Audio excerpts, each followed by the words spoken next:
بسم اللہ الرحمن الرحیم نحمدہ ونصلی علی رسولہ الکریم اما بعد۔ معزز سامعین و ناظرین، کل گزشتہ آپ حضرات کے سامنے استقبال رمضان اور رمضان المبارک کے متعلق ایک بہت اہم خطاب آپ حضرات کے سامنے کل گزشتہ بیان کیا گیا تھا۔ آج کی اس مجلس میں عبادت رمضان کے متعلق آپ حضرات کے سامنے کچھ باتیں پیش کی جائے گی۔ محترم دوستو بزرگوں، رمضان المبارک کو دیگر تمام مہینوں پر فضیلت حاصل ہے اور اس میں کوئی شک بھی نہیں ہے۔ اس مہینے میں اللہ رب العزت کی رحمتوں، عنایات اور کرم کی عجیب و غریب شان ظاہر ہوتی ہے۔ انہی برکات کا یہ نتیجہ اور یہ ثمرہ ہے کہ اس میں ایک نفل کا ثواب فرض کے برابر اور ایک فرض کا ثواب 70 فرائض کے برابر کر دیا جاتا ہے۔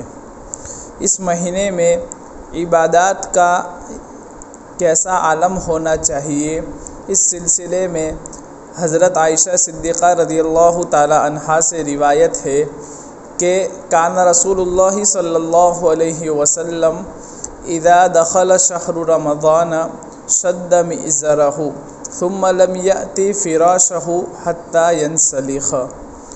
یہ روایت شعب الایمان میں، اسی طرح حضرت شیخ نور اللہ مرقدہ نے فضائل رمضان کے اندر بھی روایت کی ہے، جس کا ترجمہ یہ ہے کہ جب رمضان المبارک کا مہینہ آتا تھا تو حضور اکرم صلی اللہ علیہ وسلم اپنے کمر بند کو کس لیتے اور اپنے بستر پر تشریف نہ لاتے یہاں تک کہ رمضان گزر جاتا تھا۔ لیکن جب رمضان المبارک کی آخری 10 راتیں آتی تو حضرت عائشہ صدیقہ رضی اللہ تعالیٰ عنہا فرماتی ہے کہ کان رسول اللہ صلی اللہ علیہ وسلم یجتہد فی العشر الاواخر ما لا یجتہد فی غیرہا، جس کا ترجمہ یہ ہے کہ رسول کریم صلی اللہ علیہ وسلم آخری 10 راتوں میں اور آخری 10 دنوں میں جو کوشش فرماتے وہ باقی دنوں میں نہ فرماتے تھے۔ رمضان المبارک میں چونکہ اجر و ثواب کئی گنا بڑھ جاتا ہے، اس لیے جتنی بھی عبادات انسان کر سکتا ہو ضرور کر لینا چاہیے۔ روزمرہ کی چند عبادات کو مستقلاً ادا کرنا چاہیے تو انشاءاللہ اس سے بہت بڑا فائدہ ظاہر ہوگا۔ رمضان المبارک میں عبادات کے لائن سے سب سے پہلے جو عمل کرنا ہے وہ یہ ہے کہ تہجد ادا کرنا ہے، اور تہجد کی فضیلت یہ ہے کہ نماز تہجد کو اپنی پوری زندگی کا معمول بنانا چاہیے، ورنہ کم از کم رمضان المبارک میں تو اسے ہر حال میں ادا کرنے کی کوشش کی جاوے، کیونکہ ان دنوں میں ہمارے پاس اس کو ادا کرنے کا کافی سارا وقت میسر ہوتا ہے اور انسان کے دل میں ہدایت اور روحانیت کا نور پیدا ہوتا ہے۔ تہجد کے سلسلے میں احادیث کے اندر آتا ہے، اور اس میں سے ایک دو حدیث آپ حضرات کے سامنے پڑھ کر بیان کروں۔ حضرت ابو ہریرہ رضی اللہ تعالیٰ عنہ سے روایت ہے کہ حضور اقدس صلی اللہ علیہ وسلم نے ارشاد فرمایا، افضل الصلاۃ بعد الفریضۃ صلاۃ اللیل،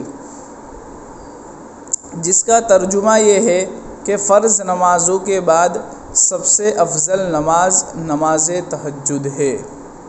حضرت علی مرتضیٰ رضی اللہ تعالیٰ عنہ سے روایت ہے، اور اس کا ترجمہ یہ ہے کہ رسول اکرم صلی اللہ علیہ وسلم نے فرمایا کہ جنت میں ایسے بالا خانے ہیں جن کا اندرونی حصہ باہر سے اور باہر کا حصہ اندر سے نظر آتا ہے۔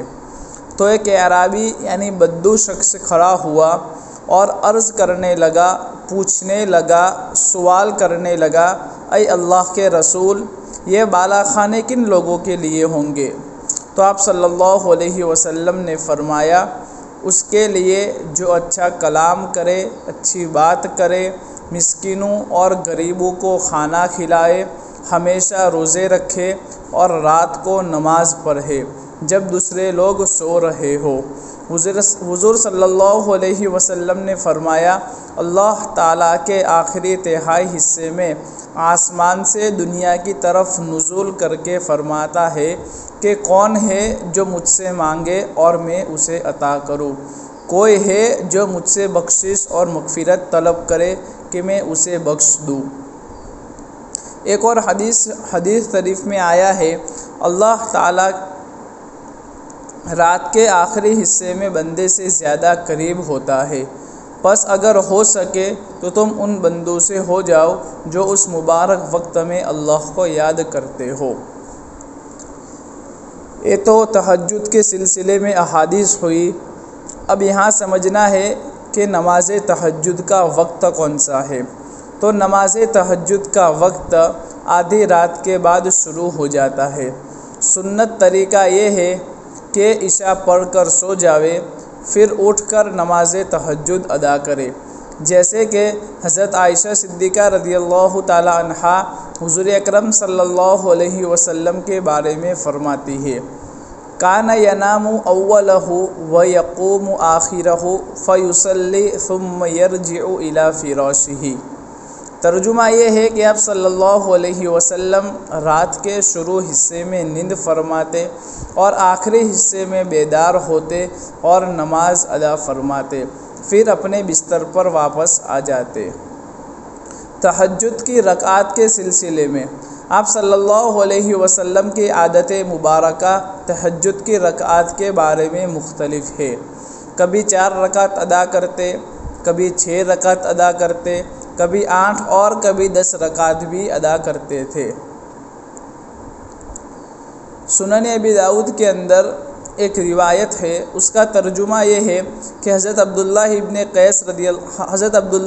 ابو قیس رضی اللہ تعالیٰ عنہ نے حضرت عائشہ صدیقہ رضی اللہ تعالیٰ عنہا سے پوچھا کہ آپ صلی اللہ علیہ وسلم کتنی رکعتوں کے ساتھ وتر پڑھتے تھے؟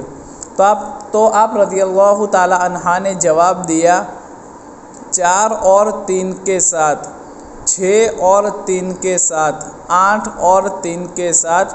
آپ کی وتر مع تہجد کی رکعتیں نہ 13 سے زیادہ ہوتی تھی اور نہ 7 سے کم ہوتی تھی۔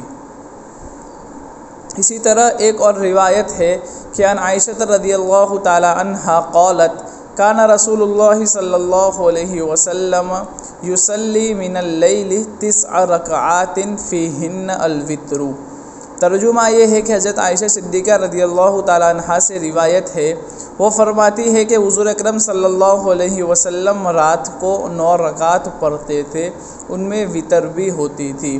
حضرت جابر بن عبداللہ رضی اللہ تعالیٰ عنہ سے روایت ہے ان رسول اللہ صلی اللہ علیہ وسلم صلی بعد الاتمۃ 13 رکعۃ، کہ حضور صلی اللہ علیہ وسلم عشاء کی نماز کے بعد 13 رکعات پڑھتے تھے۔ آپ صلی اللہ علیہ وسلم مندرجہ بالا رکعات مختلف اوقات میں پڑھا کرتے تھے، لیکن اکثر معمول 8 رکعت تہجد کا تھا۔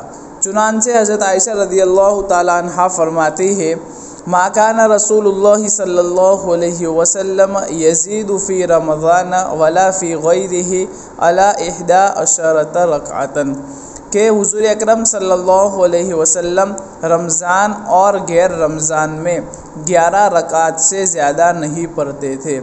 اس سلسلے میں سمجھنا چاہیے کہ 8 رکعت تہجد کی اور 3 رکعت وتر کی فرماتے تھے، اس لیے 11 رکعتیں ہوئی۔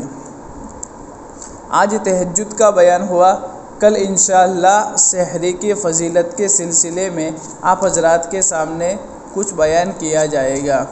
اللہ تبارک و تعالیٰ سے امید ہے کہ جو چیز آج کے اس بیان کے اندر کہی گئی اس پر اللہ تبارک و تعالیٰ سب سے پہلے مجھے اور پھر آپ لوگوں کو عمل کرنے کی توفیق مرحمت فرمائے اور تہجد کو ہماری زندگی کا جز بنا دے۔ اللہ تبارک و تعالی عمل کے توفیق مرحمت فرمائے، آمین یا رب العالمین۔ وآخر دعوانا ان الحمد للہ رب العالمین۔